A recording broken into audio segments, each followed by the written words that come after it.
चाहे मीडिया हो या फिर आम जनता, सब लोग एक ही बात कर रहे हैं, लेकिन क्यों? IMF has called India a star performer, one of the fastest growing economies in the world. And circling back to our earlier story on India's economy, its GDP expanded 7.8% in the April to June quarter, the fastest pace in a year. India's GDP has risen to $3.75 trillion. India will continue to be the fastest growing major economy in the world. जी हाँ, मैं बात कर रहा हूँ GDP की। Full form तो हम सबको पता है, ग्रॉस डोमेस्टिक प्रोडक्ट। लेकिन अगर मैं ये पूछूं कि ये कैलकुलेट कैसे होता है तो बहुत कम लोग बता पाएंगे, वो भी बिना क्लैरिटी के। जीडीपी बनता है 5 कंपोनेंट से: consumption, investment, government spending, exports और इंपोर्ट्स। यानी इन सब को अगर एक साथ जोड़ दे तो जीडीपी बनता है। आइए सबसे पहले समझते हैं कंजम्पशन। जब कोई भी इंडिविजुअल मार्केट से गुड्स या सर्विसेज, गारमेंट्स, ग्रोसरी या फिर कुछ भी बाय करता है तो उसे कंज्यूमर कहते हैं, और जो भी सर्विसेज या गुड्स कंज्यूम करता है उसे कंज्यूमर स्पेंडिंग कहते हैं। इन शॉर्ट, इसे कंजम्पशन कहा जाता है और ये एक मेजर कंट्रीब्यूटर होता है जीडीपी में। इन्वेस्टमेंट जीडीपी का दूसरा कंपोनेंट है। आप शायद सोच रहे होंगे कि इंडिविजुअल्स जब स्टॉक्स, म्यूचुअल फंड्स और बॉन्ड्स में निवेश करते हैं तो उसे इन्वेस्टमेंट कहते होंगे, लेकिन नहीं, हम यहाँ गलत सोच रहे हैं। छोटे बड़े बिजनेस जब machinery, raw materials, equipments, residential buildings, construction और प्रोडक्ट्स की इन्वेंट्री करते हैं और उसके लिए जो पैसा इन्वेस्ट करना पड़ता है तो उसे इन्वेस्टमेंट कहते हैं।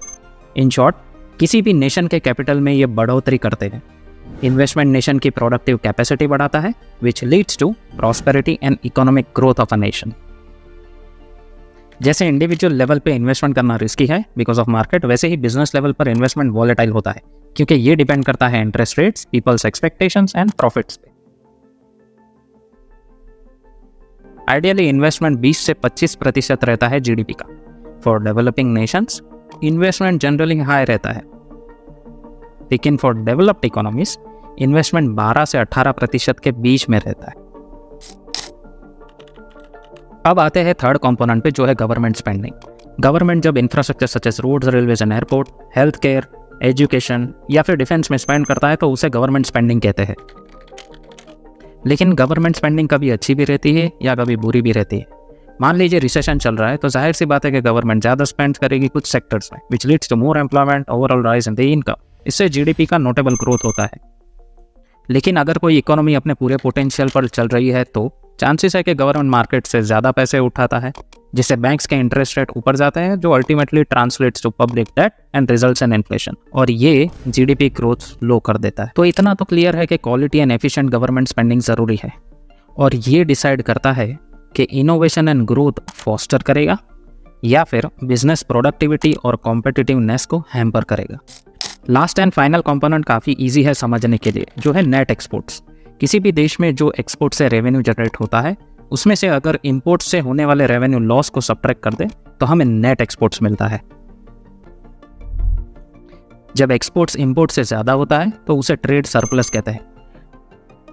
ट्रेड सरप्लस होने से देश की इनकम भी बढ़ती है और इकोनॉमी को बूस्ट भी मिलता है। लेकिन ये सिनारियो अगर रिवर्स हो जाए तो उसे कहते हैं ट्रेड डेफिसिट, जो रिजल्ट करता है डिक्रीज इन इनकम और डेट एक्यूमुलेशन।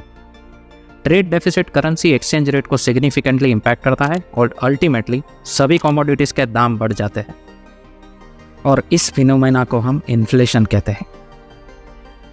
अगर इन्फ्लेशन कंट्रोल नहीं किया जाए तो it leads to decrease in GDP growth. और इन्फ्लेशन को कंट्रोल में रखने के लिए आमतौर पर देखा गया है कि काफ़ी सारे डेवलपिंग और अंडर डेवलप्ड नेशंस अपनी कंट्री में मैन्युफैक्चरिंग को प्रमोट करते हैं, जैसे कि इंडिया, बांग्लादेश, चाइना और वियतनाम, और इसी वजह से कंट्री के एक्सपोर्ट्स को बूस्ट मिलता है।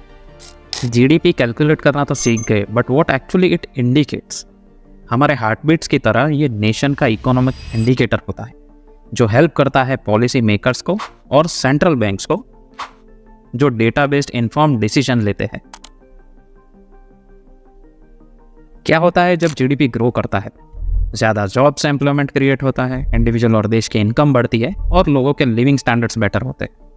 अगर जीडीपी डिक्लाइन कर रहा है तो कंज्यूमर कम स्पेंड करता है, जिससे बिजनेस के प्रॉफिट्स पर असर पड़ता है।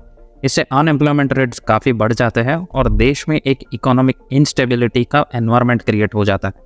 ये सब रीजंस के चलते कुछ देश में नेगेटिव ग्रोथ भी देखने को मिलता है, और किसी भी देश का जीडीपी 2 साल तक कॉन्जिक्यूटिवली नेगेटिव ग्रोथ दिखा रहा है तो उसे इकोनॉमिस्ट रिसेशन कहते हैं, which is absolutely dangerous for any economy.